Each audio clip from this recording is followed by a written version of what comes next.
Catecismo da Educação, Abade René Betlen. Página 39. A harmonia entre os educadores. Todo poder é fraco, faltando-lhe a união. Qual é a grande lei que deve presidir a ação dos diferentes educadores? É a harmonia.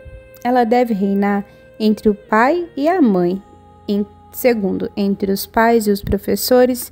Terceiro, entre os próprios professores quando são muitos e compartilham a responsabilidade da educação.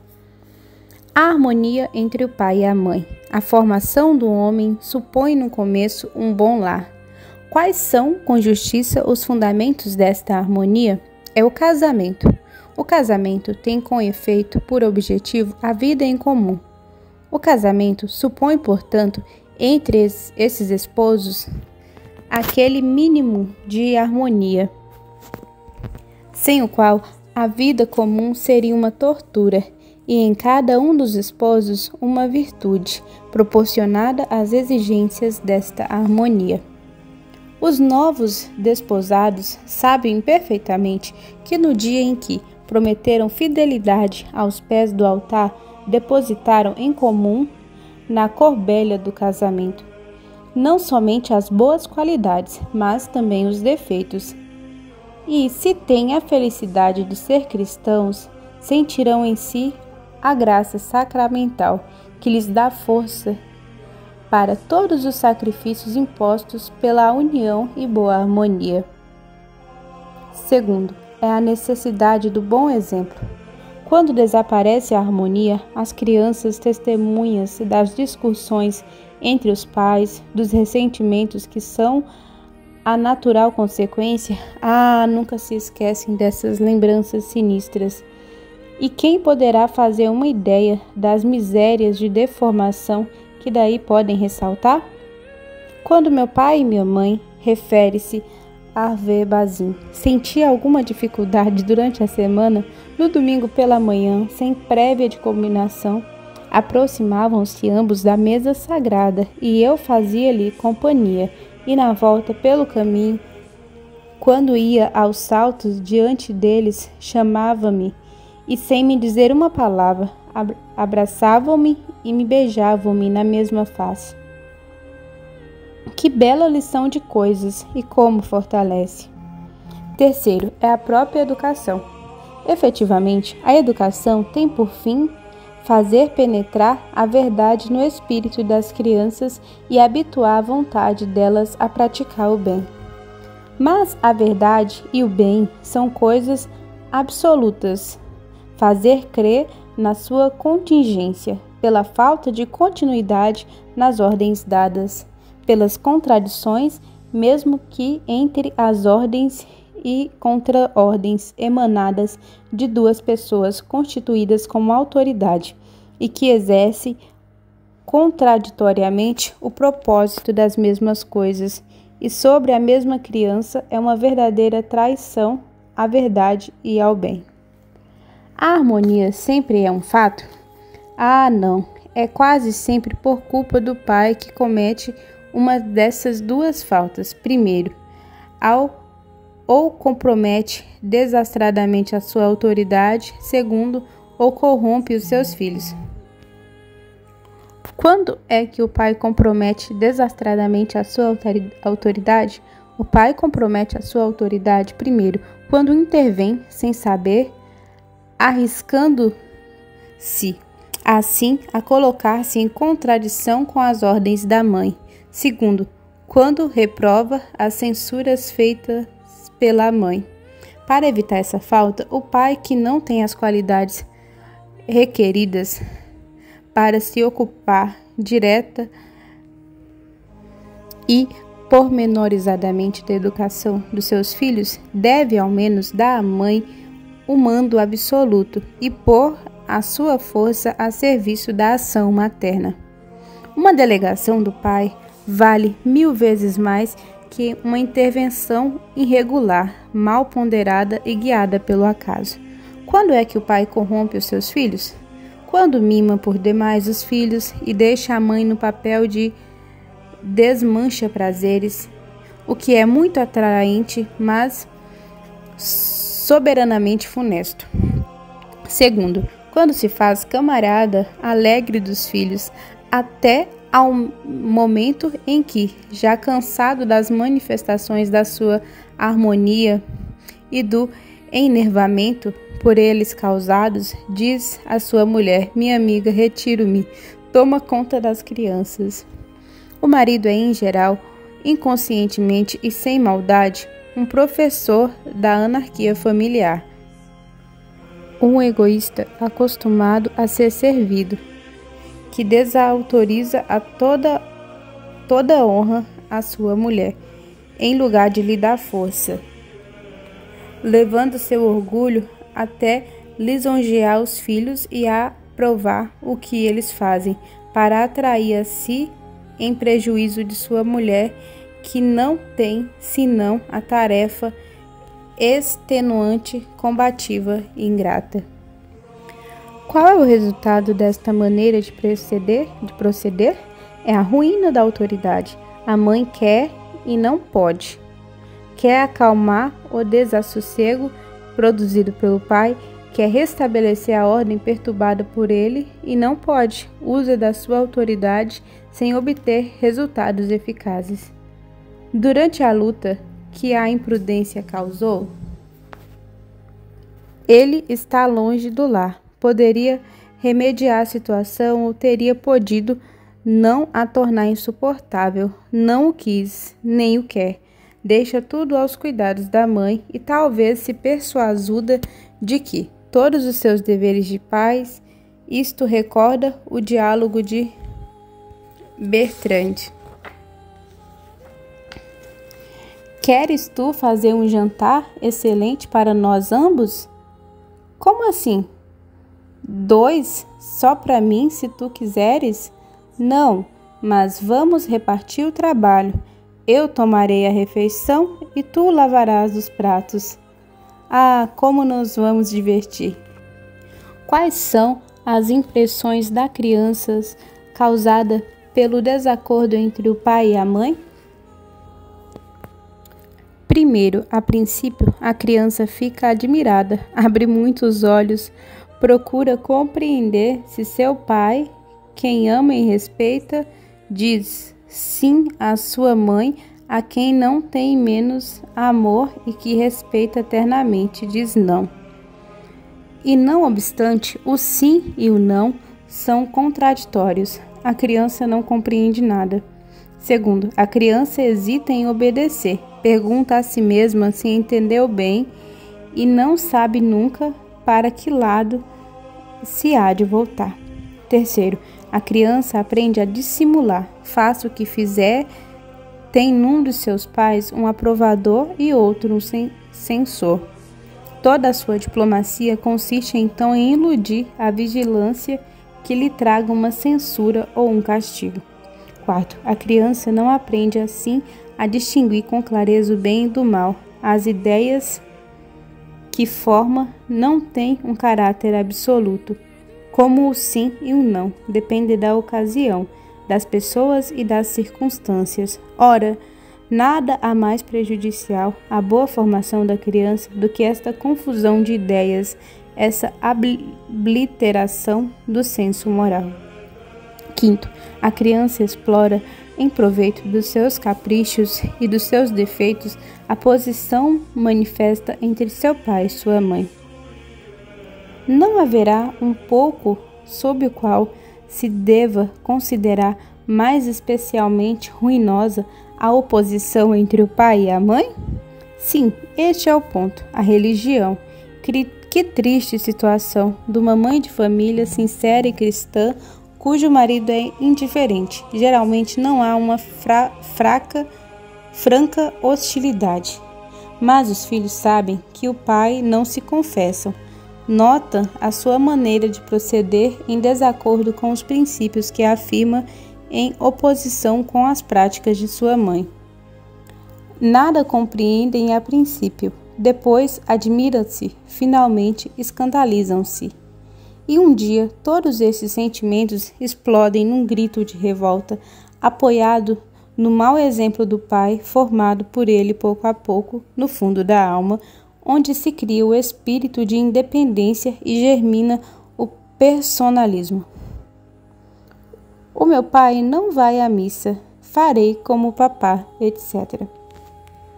Mr. Balgard diz isto mesmo, numa linguagem simples e belamente expressiva. A mãe tem fé, o pai não tem fé nenhuma. A mãe suplica e adora, o pai nem suplica nem adora.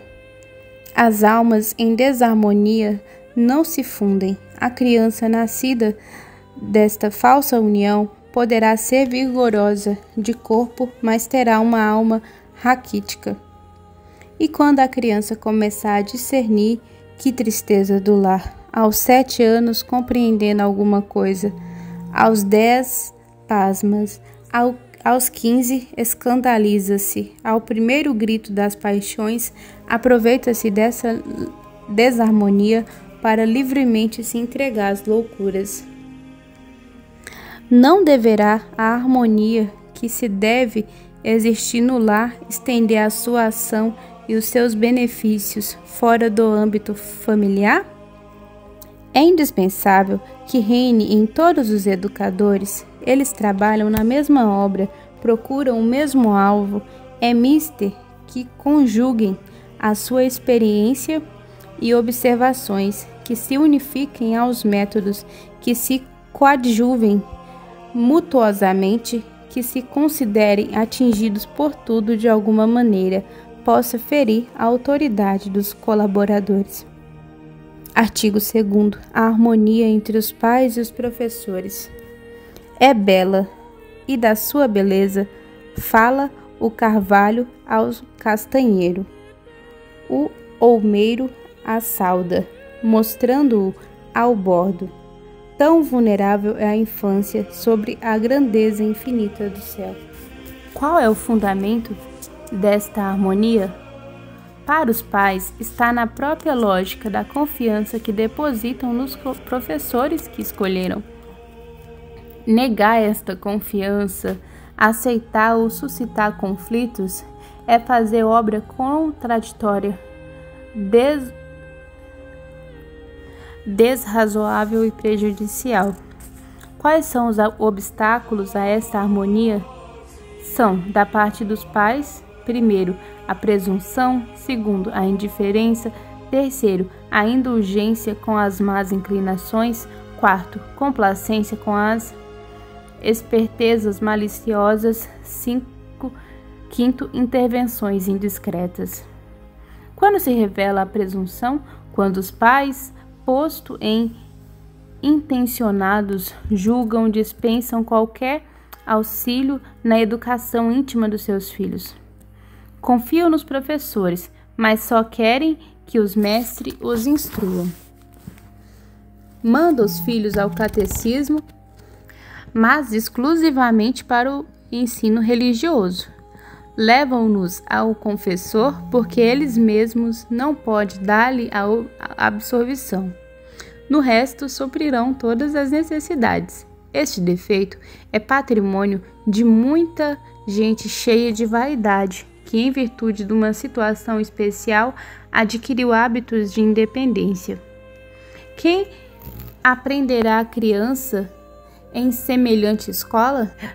O que aprenderá a criança em semelhante escola? Considera o professor como um explicador especializado, que nada tem a fazer fora do campo restrito das suas funções profissionais. A criança entregue a um professor de colégio ou preceptor recebe a instrução instintivamente por um instinto que não é, às vezes, senão a voz ancestral, mas nunca aceitará a educação. É um estranho que tem o direito de me instruir, mas não tem o direito de me educar. Cumpre reconhece que muitas vezes o professor deixa de ser um estranho, mas para isso é preciso primeiramente que os pais o tratem não com arrogância e desdém, mas com muito respeito e simpatia. Quando se manifesta a indiferença, Quando os pais não se preocupam em conhecer os professores dos seus filhos, nunca os veem, nem ao menos têm o desejo de os ver. Não sabem a respeito do ensino, senão o que seus filhos lhe dizem, e é sobre esta base frágil que edificam todas as suas apreciações. Qual é o resultado quase infalível dessa indiferença? É a indulgência dos pais para com as más inclinações dos filhos. O educando está descontente com o professor. O catequizado deixa-se do catequista ou internado. Acusa o diretor de injustiça ou de preferência. Os pais que nada sabem, senão por seus filhos, atendem-nos, acreditam-nos, dão-lhes razão. E deste modo minam pela base da autoridade própria, destruindo a dos seus colaboradores. Todo reino divide contra si mesmo, será devastado. Toda a casa dividida contra ela mesma própria cairá em ruínas. Em que consiste a complacência com as espertezas maliciosas? Nisto, primeiro, curiosidade animadora com que certos pais ouvem as descrições fantasiosas dos seus filhos sobre os ligeiros acidentes de classe, sobre as maneiras de tal professor, uma peça pregada ao outro, a insolência que mostrou perante um terceiro, etc. Segundo, na facilidade imprudente com que certos pais toleram as alcunhas e apelidos injuriosos nas conversas dos filhos quando falam-lhes dos seus professores. Quando se dá intervenção indiscreta, quando, dando crédito a um fato, amplia o capricho pela criança que se quer tornar interessante, desabafa a sua cólera ou desperta piedade. Os pais se resolvem a uma tentativa de intervir no ensino do filho, em que há mais descontentamento do que desejo de instruir, e que, começando com gestos de incerteza de triunfo, acaba na humilhação e na confusão, com grande detrimento da sua autoridade, dos professores e dos pais. Artigo 3º. Da harmonia entre os professores. Filha da dor, harmonia, harmonia. Em que consiste a harmonia entre os professores que compartilham responsabilidade de educação? Primeiro, quando os professores fazem parte do mesmo corpo, professores de uma escola, de um colégio, vigários, numa freguesia, a harmonia consiste: a. Na submissão de toda a autoridade principal e ao regulamento da casa. B. Nas atenções desinteressadas e generosas entre os colegas. Segundo, quando os professores são independentes uns dos outros, professores e professoras da escola por um lado, senhoras catequistas ou diretores e diretoras, patronado por outro. A harmonia exige o sacrifício das preferências pessoais, das ilusões, das suscetibilidades.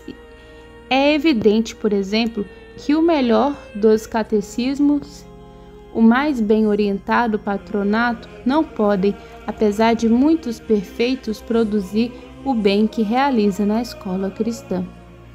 Convirá, sob pretexto de harmonia, impedir a criança de queixar-se e negar-lhe razão a priori? Não parece que seja sempre o melhor método.